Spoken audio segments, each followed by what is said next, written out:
Hello everyone, I hope that you are all doing well. This is me Sayyid Shujatullah. Welcome to Iqra IAS Current Affairs channel.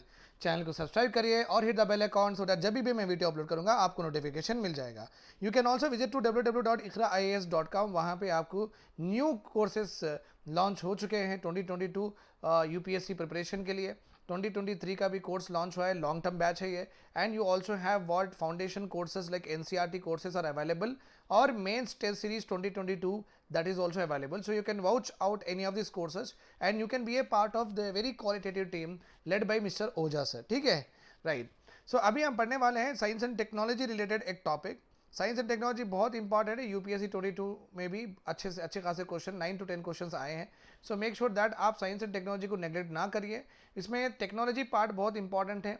Science में तीन तरह के sciences होते हैं. Basic sciences that is biology एक basic science है, physics and chemistry. Okay, इस ये दो आप छोड़ ही दीजिए बिकॉज इसमें हार्डली वन क्वेश्चन आएगा. वन क्वेश्चन के लिए 100 पेपर्स पढ़ना और वो पूरे नॉन बैकग्राउंड जिसका भी है साइंस में, फिर ये पूरा समझना बहुत टाइम कंज्यूमिंग होगा. So if you even leave this particular subjects no problem at all. But biology में 2 से 3 क्वेश्चन आते हैं. टेक्नोलॉजी में जिस लाइक स्पेस में रहो, डिफेंस में रहो, न्यूक्लियर एनर्जी रहो, atomic energy, nuclear energy and IPR रहो, इंटेलिजेंस, आर्टिफिशियल इंटेलिजेंस रहो, robotics are there, nano technology is there, biotechnology is there. इन पूरा में से आपको स्पेस और बायो और डिफेंस, ये तीन टेक्नोलॉजी अगर आप अच्छे से पढ़ लेते हैं तो आपका मैक्सिमम 50% ऑफ द सिलेबस हो जाएगा. सो मेक श्योर दैट आप साइंस एंड टेक्नोलॉजी अच्छे से पढ़िए. Okay, and because general SME इसका वेटेज है और जीएस पेपर 3 में भी science and technology as a main subject है भी आपके पास. आज हम पढ़ने वाले हैं science and technology related intellectual property rights के ऊपर. एक जजमेंट आया था सुप्रीम कोर्ट के पास से. वो जजमेंट क्या था और वो इंटेलेक्चुअल प्रॉपर्टी राइट कॉपीराइट से रिलेटेड था. कॉपीराइट क्या है और उसके भी डेफिनेशंस पढ़ेंगे हम, और वो केस स्टडी भी देखेंगे क्या हुआ था. 3 इडियट्स की एक मूवी आई थी, राकेश ओम प्रकाश मेहरा उन्होंने उसको डायरेक्ट किया था. तो फिर वहाँ पे भी ये आया था कि ये 3 इडियट्स किसी और की बनाई हुई एक कहानी थी, बट राकेश ओम प्रकाश मेहरा ने सिमिलर बना दी है. तो उस हिसाब अगर जब इस किस्म के अगर आते हैं इशूज़ तो how we are going to solve it, ये भी हम देखने वाले हैं. कॉपीराइट इन्फ्रिंजमेंट का मतलब क्या है, कॉपीराइट पायरेसी का मतलब क्या है, ये बहुत इंपॉर्टेंट है. ओके, ये 2 टर्म्स में डिफरेंशिएशन करना बहुत इंपॉर्टेंट है. आपके 1-2 पॉइंट्स यहाँ पे अच्छे से मेंस में बन सकते हैं, राइट. तो पहले देख लेते हैं आईपीआर है क्या, intellectual property right. Always remember intellectual is nothing but यहाँ पे आप समझिए इंटेलिजेंस मीन्स आपके दिमाग से, आपके माइंड से आप जो भी क्रिएट करते रहे, आप जो भी क्रिएट करते हैं, चाहे वो एक डिज़ाइन हो, चाहे वो एक पेंटिंग हो, चाहे वो एक स्कल्पचर हो, चाहे वो एक वर्क हो, चाहे वो एक लिटरेचर हो, ओके, चाहे वो एक प्रोडक्ट हो, कौन सा भी रहो, आपके इंटेलिजेंस से, आपके माइंड से आप इस तरीके से कुछ ना कुछ एक न्यू इनोवेटिव मीन्स पहले कभी नहीं था, एक तरीका ही अलग है यूज़ करने का, प्रोसेस शायद सेम हो सकता है. ओके, एंड आप the way to implementation desired output same हो सकता है बट करने का तरीका अलग है. If I give you one example, अगर मैं बोर्ड पे पढ़ाऊँ, ब्लैक बोर्ड पे पढ़ाऊँ या मैं स्मार्ट बोर्ड पे पढ़ाऊँ, ओके, आउटपुट तो एक ही है कि नॉलेज ट्रांसफर हो रहा, ठीक है, मैं नॉलेज आपको दे रहा हूँ, बट यहाँ पे कंप्लीट चेंज है, राइट. यहाँ पे डस्टर भी नहीं है. अब वहाँ पे ब्लैक बोर्ड में डस्टर होता है, वहाँ पे चाक पीस है, यहाँ पे चाक पीस नहीं होता है, यहाँ पे डिजिटल कुछ होता ही नहीं है, यहाँ पे डिजिटल होता है, राइट. तो यहाँ पे बेसिकली आउटपुट तो सेम है बट दोनों का करने का तरीका ही कंप्लीटली डिफरेंट है. इसका मतलब ये स्मार्ट बोर्ड जो भी है ये इनोवेशन हम कह सकते हैं, राइट. ओके, जो ऑब्वियस नहीं है, हर कोई नहीं बना सकता है, जो मार्केट में नहीं है बट इनोवेटिव है, right. So that is called as what, IPR, intellectual property rights. इसका मतलब है आपके दिमाग से, आपके माइंड से जो भी आप क्रिएट करते हैं वो आपकी प्रॉपर्टी हो गई, ठीक है, वो आपकी प्रॉपर्टी हो गई. तो आप इतनी मेहनत करके, इतना रिसर्च करने के बाद में आप एक चीज़ डिज़ाइन रहो, ट्रेडमार्क रहो, कुछ ना कुछ क्रिएट करते हैं. क्रिएट करने के बाद अगर कोई वो कॉपी कर ले तो आपको दुख होगा नहीं होगा, होगा, राइट. तो आपकी जो 3-4 साल की मेहनत रहो या 10-15 साल की मेहनत रहो वो पूरी वेस्ट हो जाएगी, right, because anybody can see and copy it, right. So जो इनोवेटर है, जो क्रिएटर है, उसको राइट्स देना है या नहीं है, यस देना है, क्योंकि वो रिसर्च करने के बाद में वो हाइपोथेसिस करेगा, मीन्स जो वो रिसर्च करना चाह रहा है, जो उसका आइडिया था वो आइडिया प्रॉपरली अप्लाई हुआ नहीं हुआ. आइडिया अप्लाई होने के बाद वो टेस्टिंग में रिजल्ट्स, रिकरिंग रिजल्ट्स जब भी टेस्टिंग करते थे, जब पॉजिटिव रिजल्ट्स आए नहीं आए, कितने बार आए, कितने बार नहीं आए, तो एक जब रिजल्ट्स पॉजिटिव आते हैं, सेम तरह का आउटकम अगर पॉजिटिव आता है तो हम बोलते हैं ओके रिलायबल टेक्नोलॉजी, ऐसा बोलते हैं हम। We call it as what, reliable technology. तो रिलायबल टेक्नोलॉजी होने के बाद में प्रोटोटाइप बनता है, प्रोटोटाइप बनने के बाद में फिर इन्वेस्टर्स को ढूंढ के वो कमर्शियल स्केल में उसको प्रोड्यूस करने का हम सोचते हैं लार्ज स्केल में, और वो मार्केट में हम निकालते हैं, right. This is generally happens in the IPR process. So जो क्रिएट करता है, इनोवेटर रहो, क्रिएटर रहो, तो लिटरेचर रहो, कुछ भी रहो, उनको प्रोटेक्शन देना बहुत ज़रूरी है। उनके जो भी दिमाग से निकला हुआ innovation creation should be protected, ठीक है, क्योंकि उनकी मेहनत वेस्ट नहीं हो जाना, right. Now let us go ahead into the discussion. अपने इंडिया में कॉपीराइट, याद रखिए कॉपीराइट के बारे में मैं बोल दूंगा। कॉपीराइट देखो एक लीगल टर्म है, एक लीगल टर्म है। कॉपी मीन्स आपकी किताब, किताब में जनरली लिटरेचर, पोएट, कुछ भी हो सकता है। तो आपकी किताब किताब पे आपका राइट है, ओके। ये एक लीगल टर्मिनोलॉजी है, ये कोर्ट कचहरी में ही यूज़ होता है।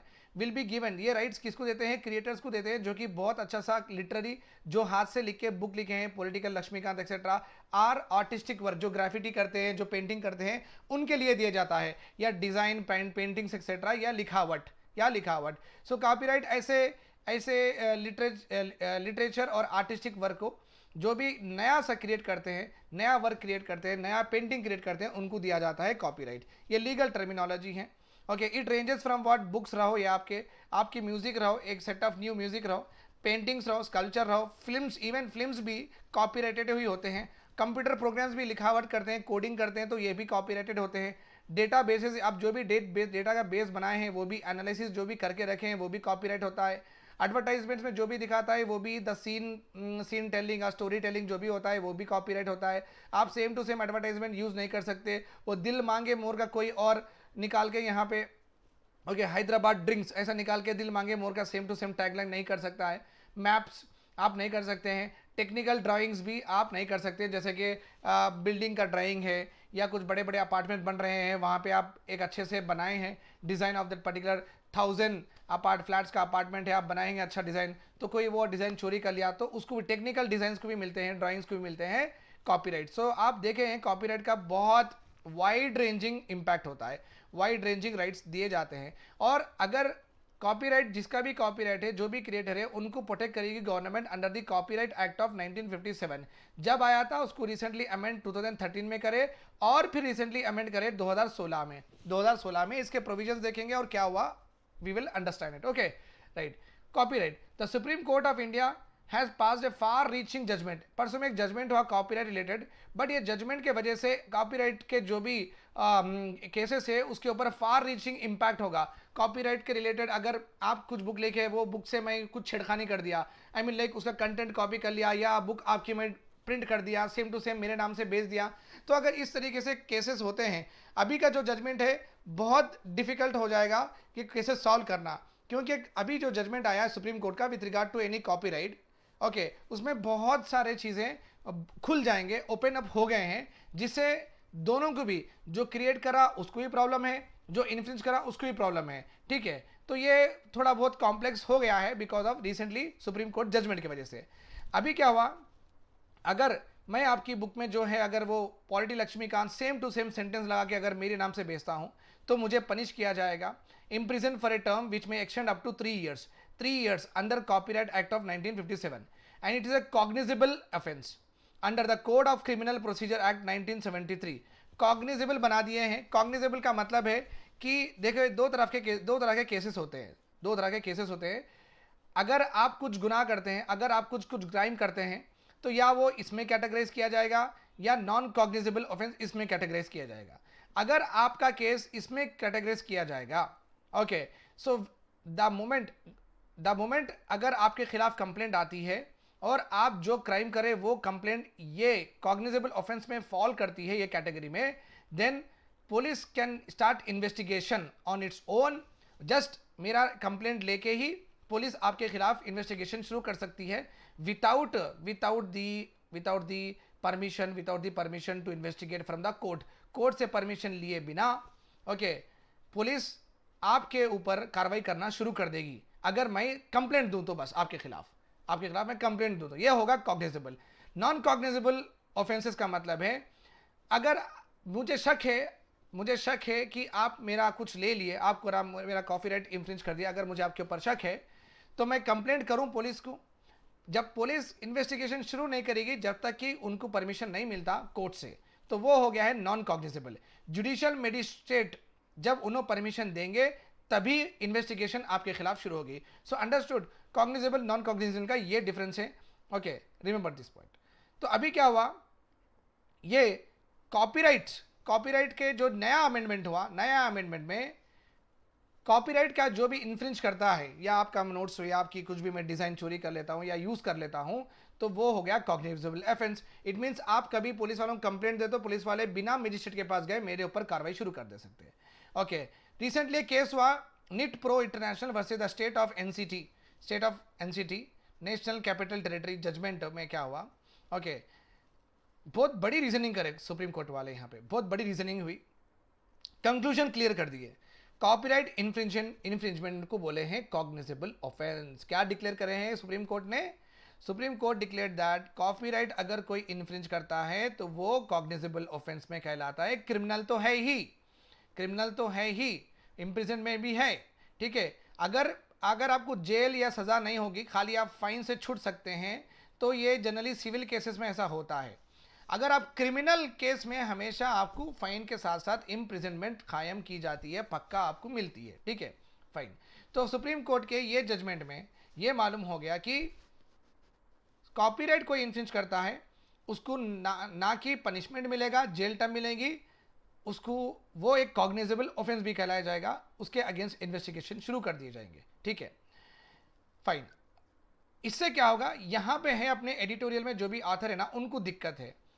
वो बोलते हैं कि सुप्रीम कोर्ट ने क्यों कॉपीराइट इन्फ्रिंजमेंट को कॉग्निजेबल ऑफेंस डिक्लेयर किया है। उनको ये प्रॉब्लम है, सुप्रीम कोर्ट के जजमेंट से उनको प्रॉब्लम है, क्योंकि वो कहते हैं ये इफेक्ट करता कॉपीराइट ओनर्स को भी, specially in the software and music industry में क्या होता है, police they will use this copyright owners will use a threat of police involvement to scare potential इन्फ्रिंजर्स।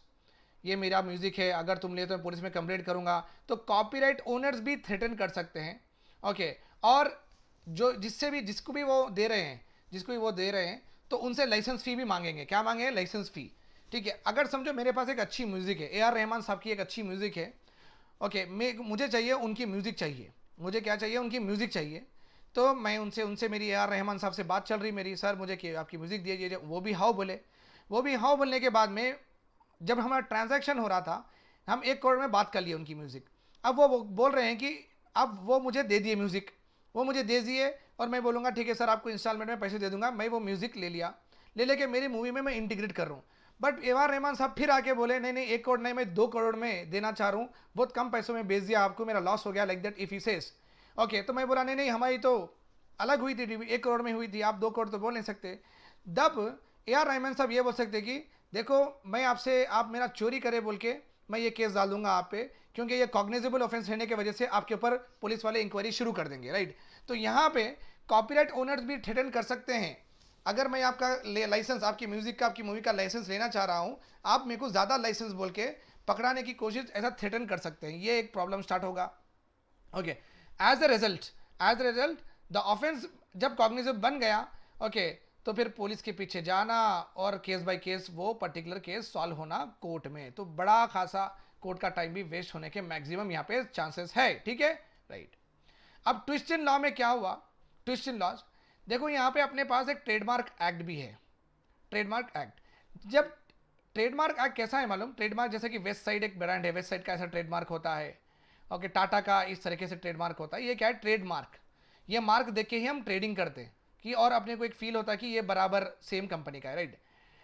Trademark में पहले आप ट्रेडमार्क बनाना, फिर वो ट्रेडमार्क बना के उसको रजिस्टर करना, रजिस्ट्रेशन करने के बाद में आपको ये प्रोटेक्शन मिलेगा कि कोई और यूज ना कर सके। ट्रेडमार्क में ऐसा होता है, पहले आप ट्रेडमार्क बनाओ, ट्रेडमार्क को फिर रजिस्ट्रेशन में भेजो, रजिस्ट्रेशन में भेजने के बाद में ओके आपको उसको सिक्योरिटी मिलेगी, प्रोटेक्शन मिलेगा, ठीक है। अगर वो बिना रजिस्टर किए अगर ट्रेडमार्क आप यूज करते हैं, कोई और यूज कर लेता है, तो उसका कोई भी रिस्पॉन्सिबिलिटी नहीं लेगा इन द ट्रेडमार्क।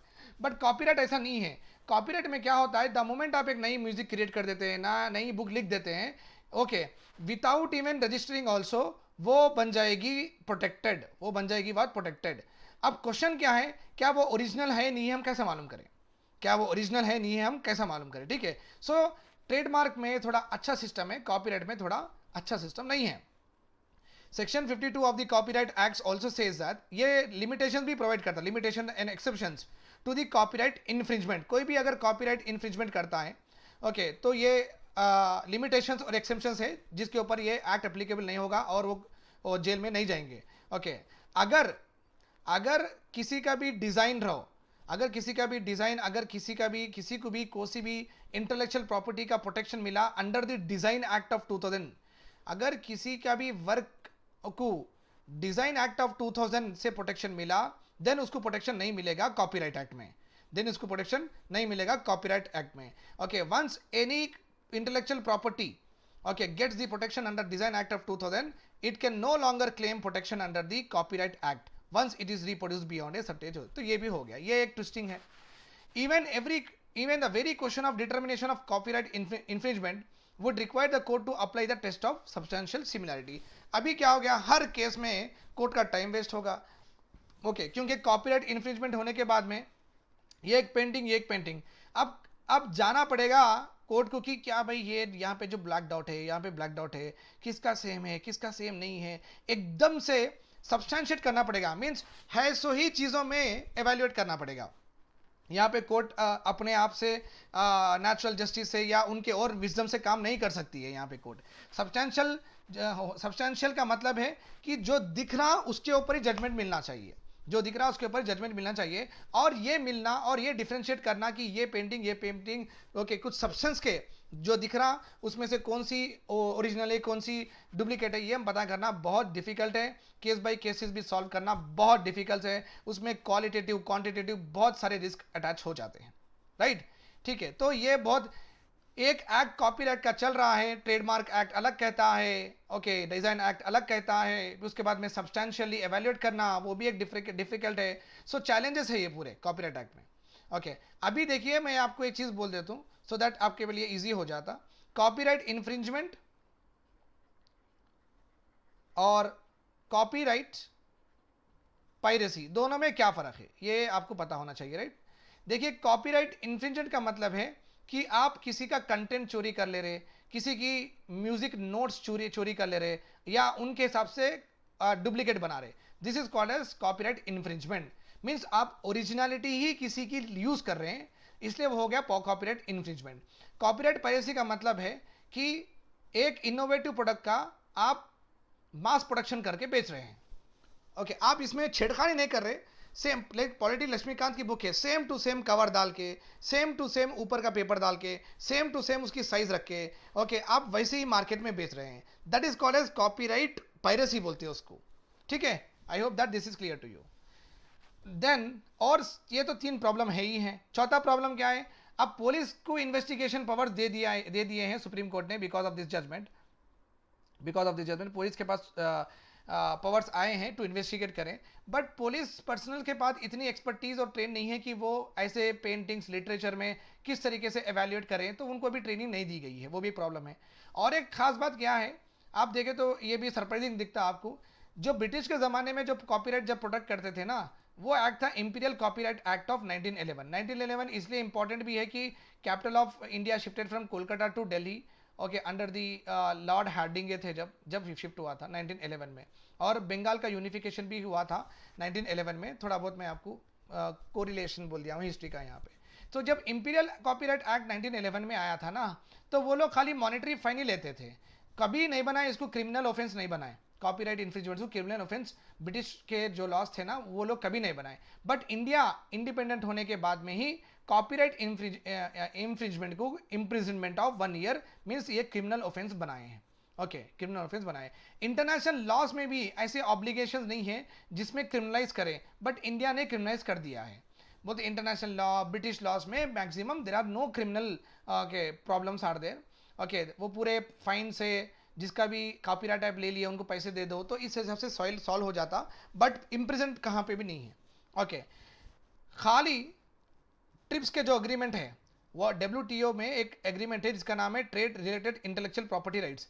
ट्रेड करते हो जो भी इंटेलेक्चुअल प्रॉपर्टी एक कंपनी एंजॉय करती है, ओके कोई वो कंपनी अगर किसी और कोई और कंपनी इनके जो ओरिजिनल प्रोडक्ट्स लेके कुछ ना कुछ वो प्रोडक्ट्स करती हैं, तो कॉपीराइट जब इन्फ्रिंज होता है, जब कमर्शियल स्केल पे कोई यूज़ करता है किसी की प्रॉपर्टी, कमर्शियल स्पेस पैसे कमाने के लिए, बहुत प्रोड्यूस करके सप्लाई करने के लिए, अगर विलफुली कॉपीराइट पायरेसी करता है, जब भी ट्रिप्स में इसको क्रिमिनल ऑफेंस बनाया गया है। अगर कोई ओके अगर कोई ऐसे ही बिना लाइक इग्नोरेंस में अगर कॉपी कर लेता है, इग्नोरेंस में रिप्रोड्यूस करता है, तो उसको क्रिमिनल ऑफेंस ऐसा कुछ नहीं था।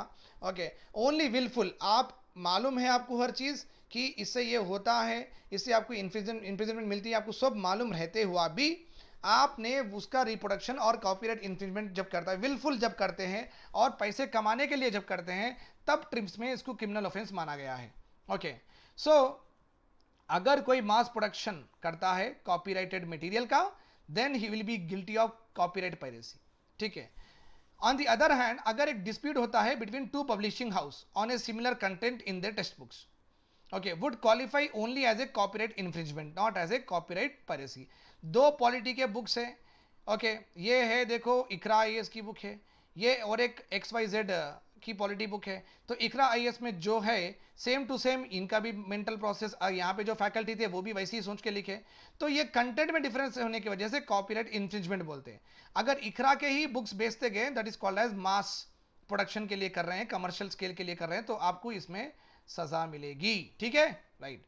बट गवर्नमेंट के पास, कोर्ट के पास जितने भी केसेस आते हैं ना, कॉपीराइट पायरेसी के नहीं आते, कॉपीराइट इन्फ्रिंजमेंट के लिए आते हैं। और कॉपीराइट इन्फ्रिंजमेंट की वजह से गवर्नमेंट कोर्ट का काम और मुश्किल हो जाता है, क्योंकि वो डिफरेंशिएट करना कि कौन सा ओरिजिनल है कौन सा ओरिजिनल नहीं है, वो बहुत मुश्किल होता है।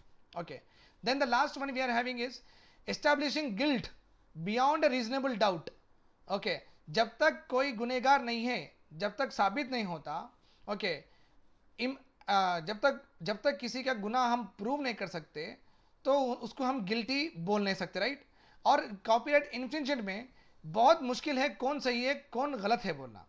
Okay why then do we insist on criminalizing act, क्यों हम क्रिमिनलाइजिंग कर रहे हैं ये एक्ट को, जब हम ये ऐसा मैटर है जिसमें ओरिजिनलिटी फाउंड करना बहुत दूर दूर तक मुश्किल है।